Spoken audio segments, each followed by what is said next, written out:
5 tips for boosting our major donor fundraising in January. So, number 1, planning for success. So, I know people from various sizes of organisation, you do your financial planning in very different ways.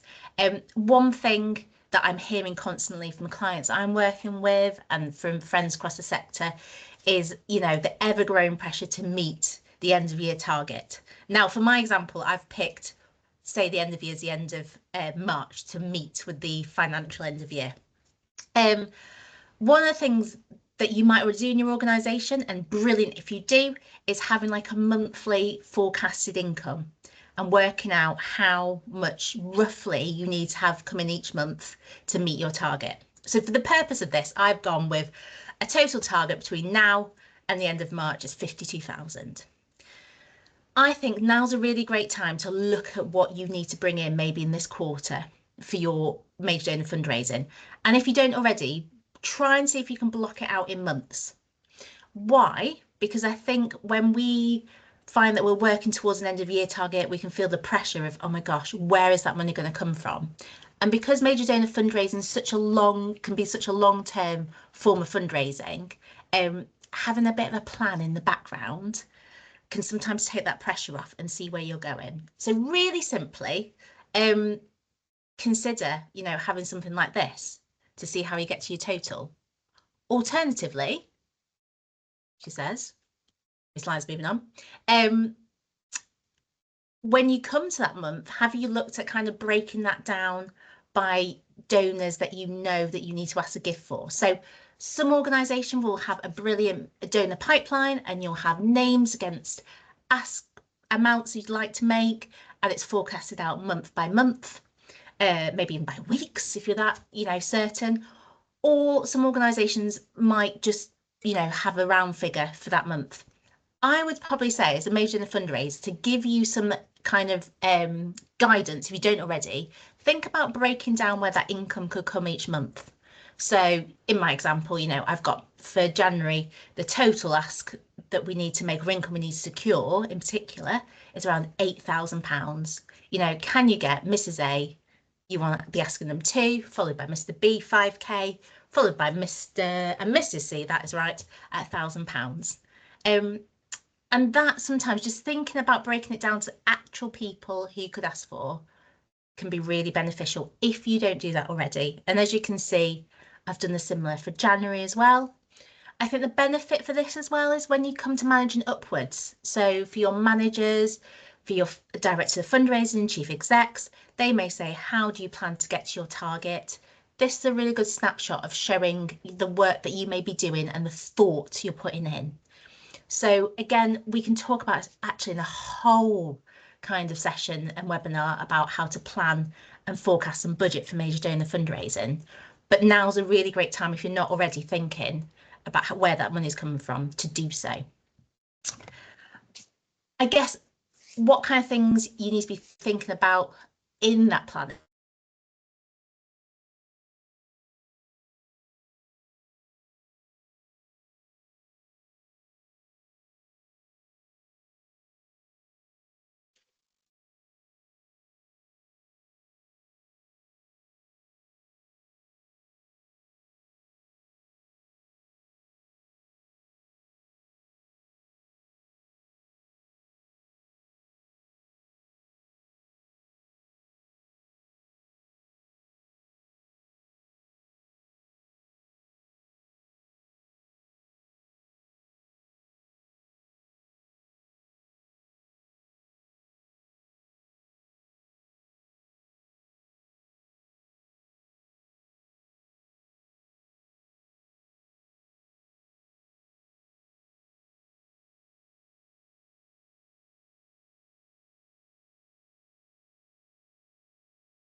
Oh, no, it's not.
Hello, am I in, everyone? How are we doing? Somebody chat to me if I'm back in at all. No? You're back, Hannah. Yes. I'm back. Thank you, Kevin. Right, I can't believe that, everyone. I've had a complete IT meltdown. Thank you. Thank you for saying that I'm back. Apologies, I don't know what's happened there at all. I don't know if I've lost internet and everything. If you're happy, I can continue to go. So thank you very much, everyone that's kind of come back in. I'm so sorry. I have never seen that happen before. Kevin, you're going to be my IT person for me for a second. Am I on camera or am I off camera? Yes, you're on camera. I just wonder if there's been some general issue with Teams, because my Teams just went mad just now. So. Oh no. Oh, thanks everyone. Thanks, Richard, saying don't worry, these things happen. I won't lie, I did have a minor panic inside. Because you've obviously got a really great frozen picture of my face. So if we're happy, I'm happy to continue as we are, if you can bear with me doing it on my phone for the moment. My presentation's gone down, so I'm going to have to park that one for this session because I don't think that's going to work. But in that case, has anyone got any questions that they want to talk about and pop in the chat at all? And we can go for that section. Or whilst you're writing those questions in the chat, has anyone else got some top tips about what they would do, especially in January, to kind of get themselves really motivated for fundraising?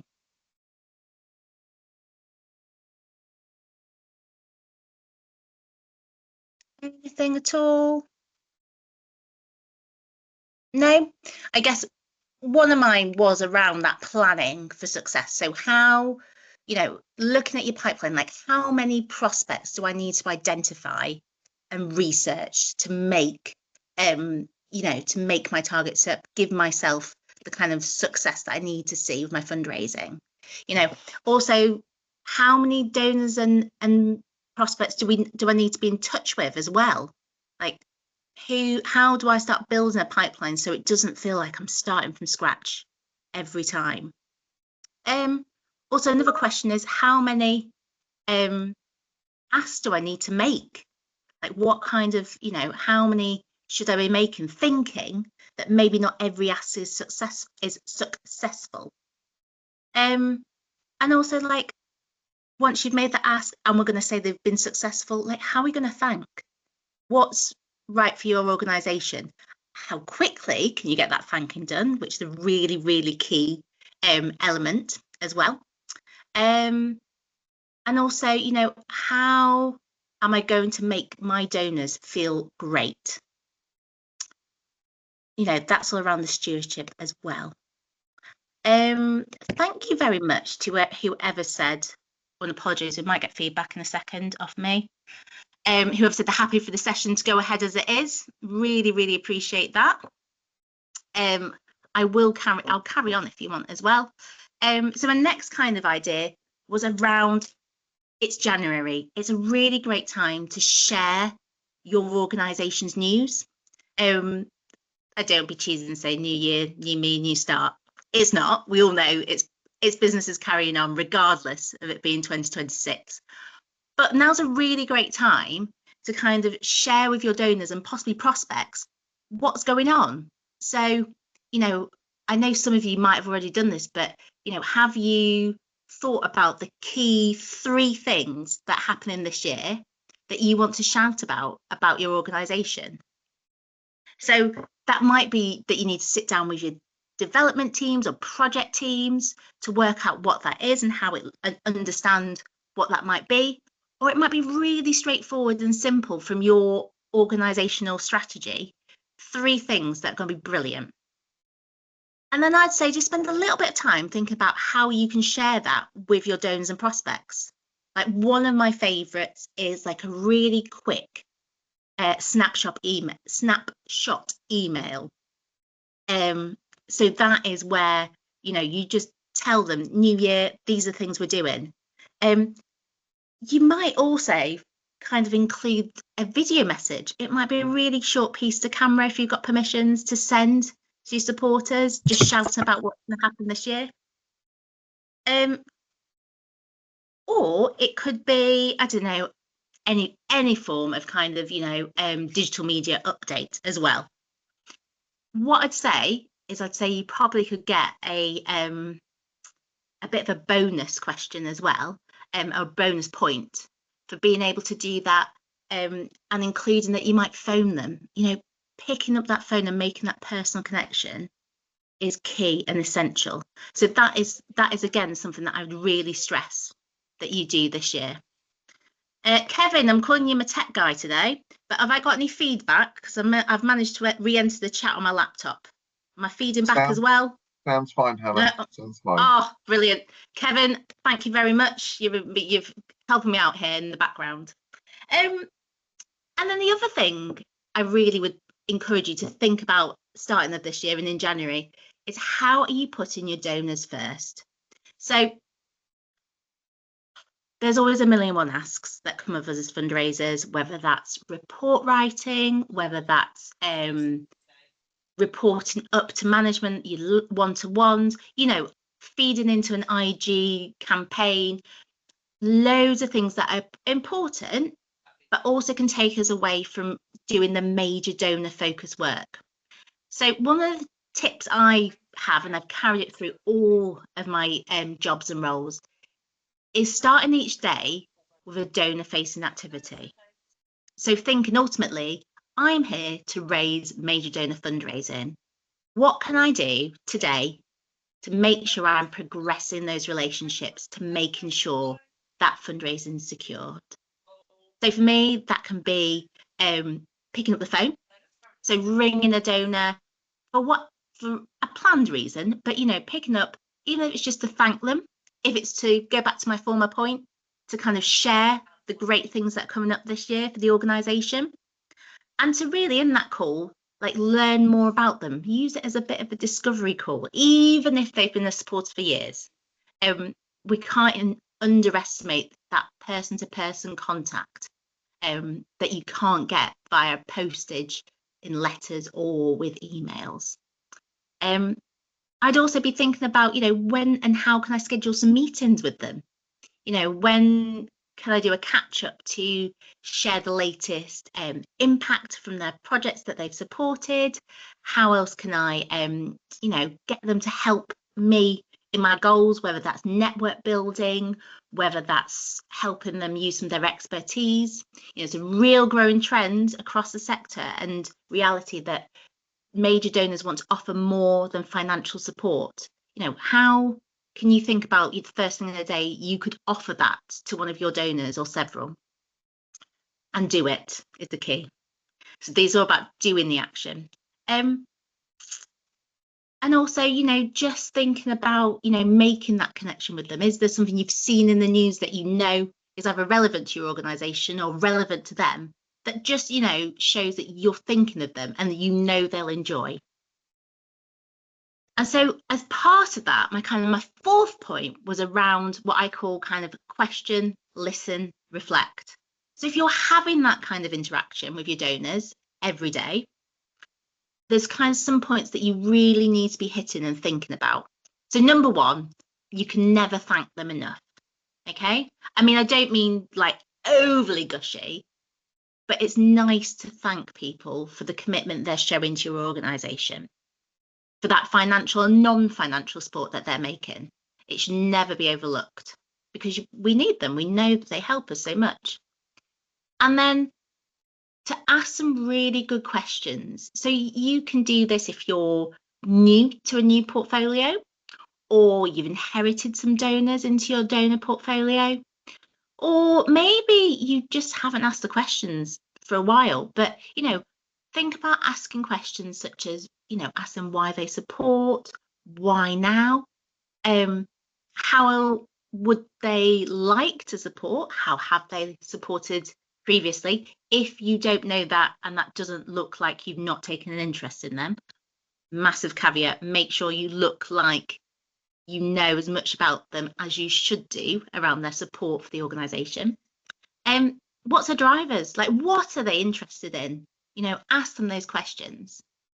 And then my favorite is you must listen. With each of those questions, listen, actively listen to what they're saying and take a moment to pause and reflect. Because what you want to do is you want to hear what they're saying. You want to understand what drives their behaviours for supporting your charity. And then you want to think about how you, as a fundraiser, can support them in getting the most out of their relationship with the organisation.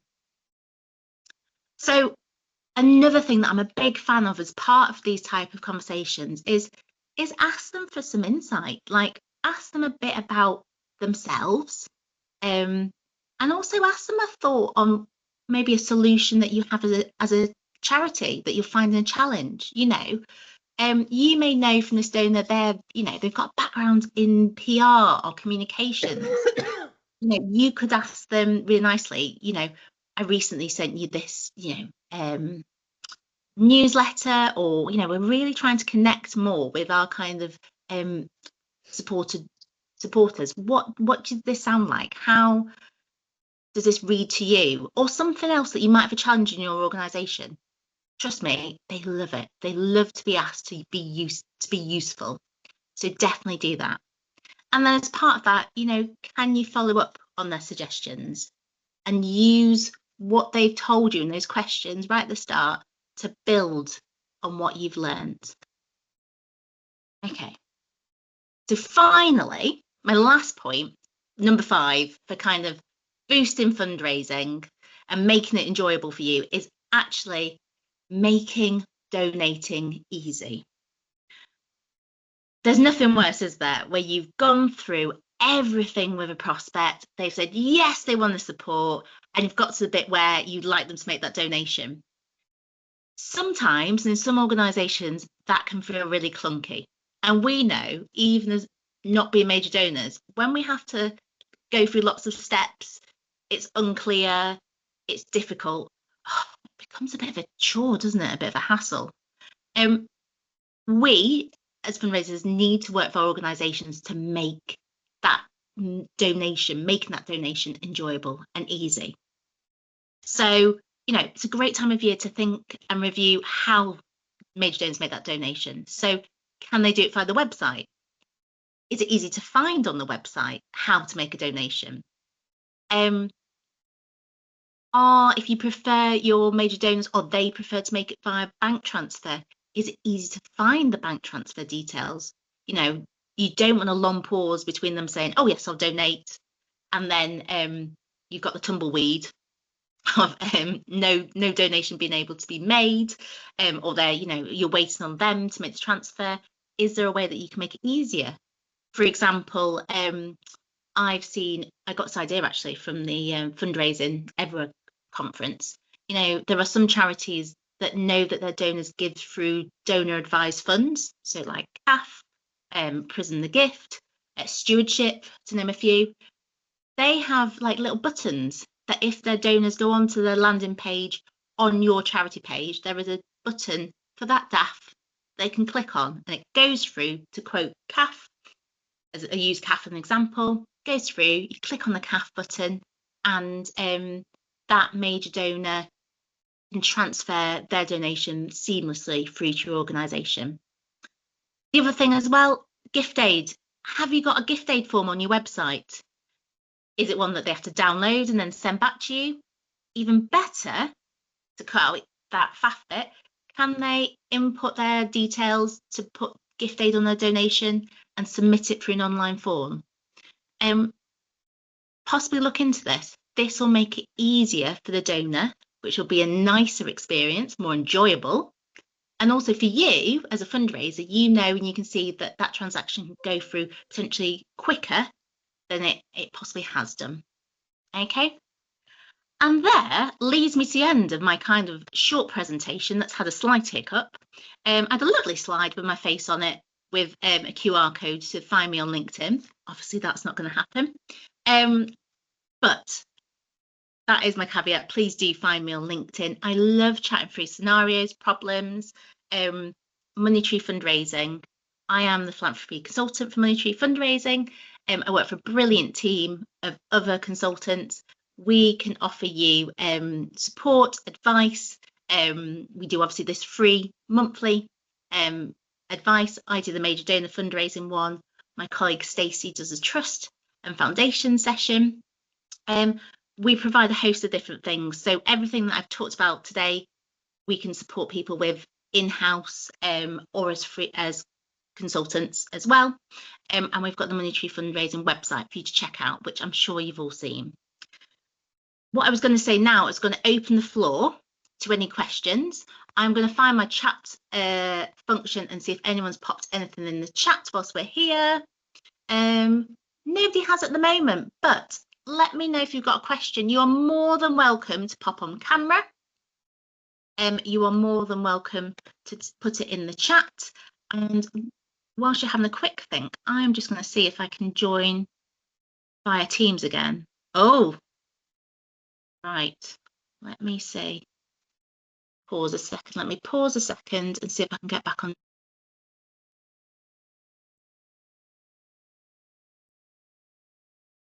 Right. Oh, right.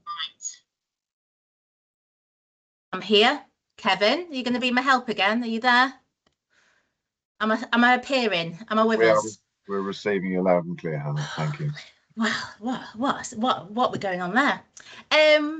Thank you for everyone that's stayed on for this. Have we got any questions? Is there anything anyone would like to ask me, or anything that you'd like to ask the group that you might have a challenge with at the moment? Jennifer, thank you for popping something in. What are my thoughts about using voice notes as part of the major donor connection? Oh, great question. I'll kickstart and I'll see what everyone else thinks. I think the benefits of voice notes is you get a real authentic feel from the person that you are communicating with. You know, it is an opportunity, isn't it, to kind of build that bond.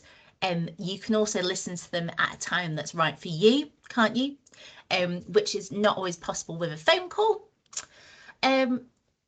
The challenges, I think, is to make sure that you can and have got permission from the donor to communicate with them via voice note. So I'm assuming you do it through WhatsApp. There's probably other partners out there. But make sure you've got their consent that they are happy for you to communicate in that way. And also just be really mindful, and I'm sure you've heard this, and I don't know if you've experienced this with your own kind of voice notes, is that sometimes they can be quite intense on the listener. So I would, if I was in a voice note, I would try and make it short, concise, to the point, not too lengthy. People don't want a podcast unless they've asked for a podcast. But really, I'd probably make sure you really know the person you're sending it to before you send it, and make sure it's the type of communication they want to hear. So again, when you are in touch with them, you know, you could ask, you know, is a voice note something you'd like to hear from me via? Would that work for you? To put you on the spot a little bit, have you tried it? Have you tried voice notes?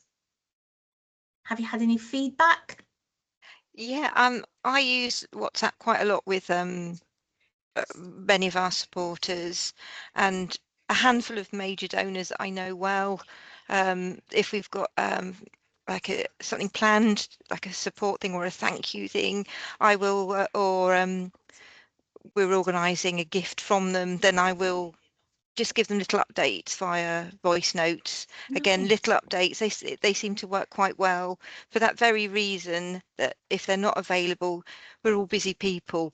I feel it's a good way in also to calm your nerves if you're a bit anxious about having a conversation and beginning it. The voice note is a good way to lead into it, so I found that quite useful. But you're right, it certainly isn't for everybody, but I think you know who it's going to work with and who it doesn't, once you've got permission, of course.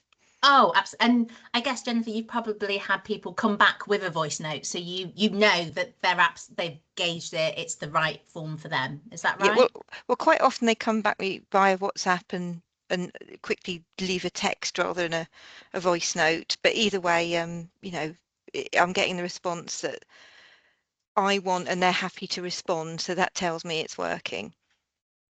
And I think the key with major donors is, and with everyone these days, but in particular those that might be very time poor, I'm going to say, or busy in their day-to-day lives, is that short and frequent kind of communications can often work well. What I see never lands very well is like long emails, long newsletters that go digitally. We live in an age of kind of short pictures, don't we? Memes. Not that I'm saying send memes to your donors, but lots of short communication seems to work well, doesn't it? And at a time that they can access it, which is the benefit, isn't it, of a voice note? You can see it's there, pick the right time, listen to it with your earpods in or whatever. It's quite good form. The caveat being you do need to get permission from supporters to send them electronic messages via WhatsApp or different forms of communications. I don't know if they use Slack. Some people might even use Slack. Might use Teams, who knows? Just make sure that you've got those permissions and they're happy for that. And then you are all above board as well. Great. Anything else anyone's got any questions or queries about today? Just having a quick look because I did have a couple of questions come to me earlier in the week. Where was it? Ah, that was it. So one of the scenarios that someone has messaged me to ask about is what to do when trying to work with when trying to build a network of supporters. So I think this was prompted because I don't know if you've seen in this week's Money Tree fundraising newsletter, I'm doing 2 sessions in March and April and May around building volunteer fundraising boards. And seeing how you can grow a network of high value supporters to support your high value giving.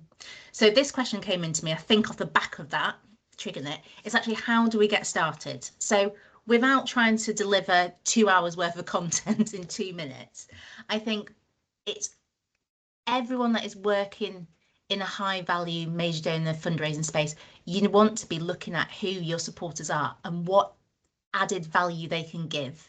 So yes, they may be donors and financially giving, but where else they networked with. So for example, this morning I was chatting to a client about the deputy lieutenants in their county and their high sheriff. So they live in a county, their organisation exists in a county where they've got high sheriffs and they've got the support of the deputy lieutenant at the moment. And we were talking about how they could use that kind of setup of deputy lieutenants in the county and the high sheriff support to kind of grow within a high value network within their community to gain traction, and how they could use it to kind of secure major gifts, but also first and foremost build that community that they haven't really got with high net worth individuals locally. So that's one of the questions that's come up.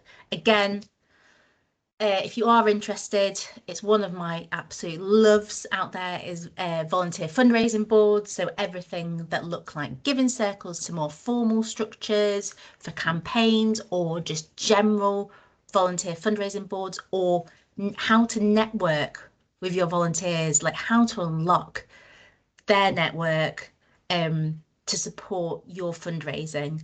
It's something that, you know, is really viable to learn to get over with trustees as well.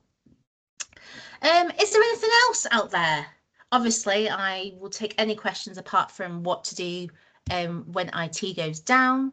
But is there anything else? Has anyone got any other tips about what they've done to kind of boost their fundraising in January? Is there anything people have done or they're going to do or they would like to do that's going to kind of help them get through the next couple of months and into 2026?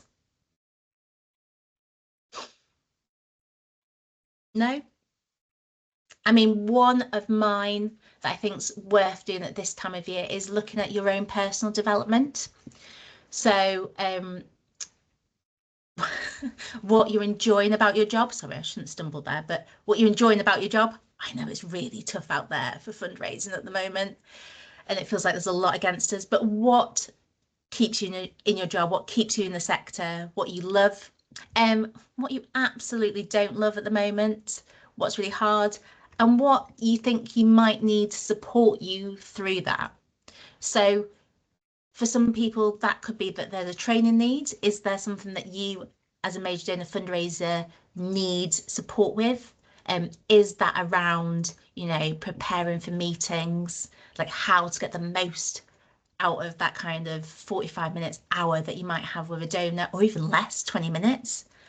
How do you structure that? How do you kind of build on what happens from that meeting to working towards an ask? How to pull, you know, other senior leaders in the organisation in to support that, or to bring in peers of that potential major donor into the conversation to endorse what you're doing as an organisation and build that credibility for yourself. That could be something that you might be looking at. It might be something around the budgeting, forecasting, managing. Some of you might manage other fundraisers, how to do that. Now's a really great time to kind of think about what that need could be. And there's various ways, you know, there are obviously training courses out there. There are experts that can come in and work with you, but also I'm a big fan. My kind of big thing I'm trying to do more is read. I have some great kind of fundraising books that I've either dabbled in over the years or I've just never picked up, but I really want to finish or get through big chunks of. So that's the kind of thing I'm doing, because we can always learn, whether that's newsletters like the Monetary Fundraising one or from other organisations. There's always little nuggets that we can pick up and actually go, oh, do you know what? It's a great idea. I haven't tried that. Would love to improve on that for this year. So that would be probably one of my extra tips this year, is to kind of do that for me. But also worth you doing this time of year as well, just to get you focused and feeling comfortable. And it might be that your organisation has discussion about training budgets, and if your financial year is in the new tax year starting in April, now's a really good time to have those conversations with your managers, and that would be great.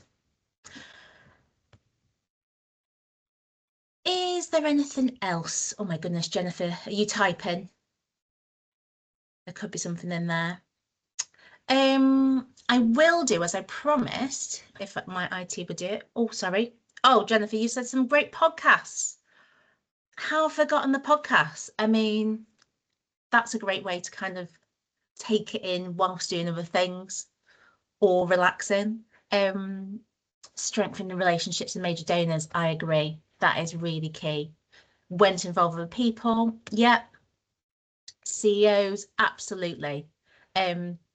And I think if you can, especially if you are working with some higher level donors, bringing in kind of your senior leaders as and when you can is really important, and can go a long way.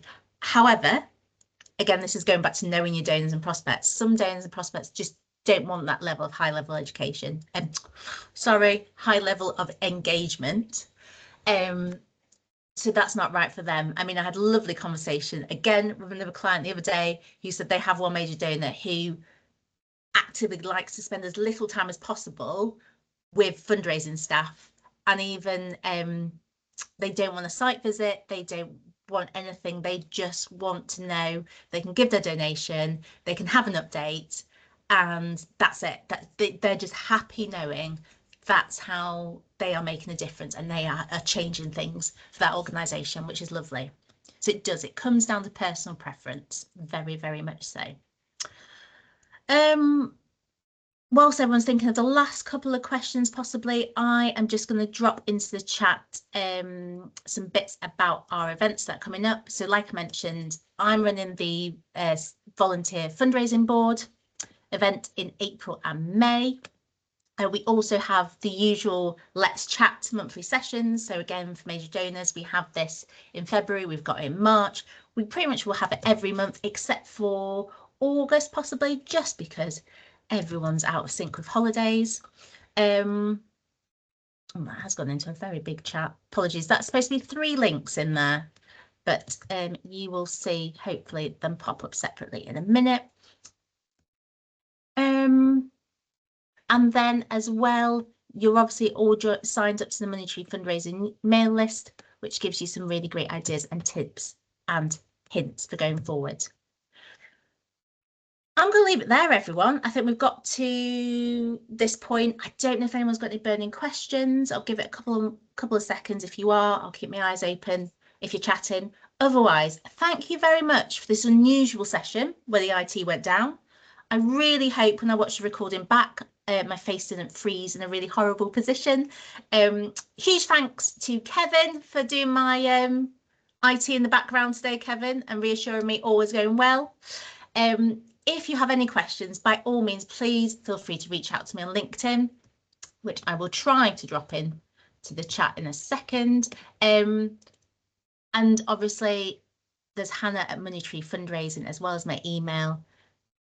By all means, keep your chins up. There was some fantastic work. Ride off the wave of really good feedback from your donors. And by all means, you're doing brilliant, guys. Thank you very, very much. And thank you for bearing with the IT drama of today. Okay. Oh, and Jennifer, you missed the drama. Oh, that's made me feel really good. Oh, you were doing your daily major donor activity. Yes. Yes. Yep, obviously, do the doing. We are sometimes held back from that, aren't we, by other things. Do the doing. Trust me, you will see progress, you will see results, and you can show and demonstrate that you're getting that way to those major gifts. All right, I'm going to leave it there. Take care, everyone, and I will see you all soon.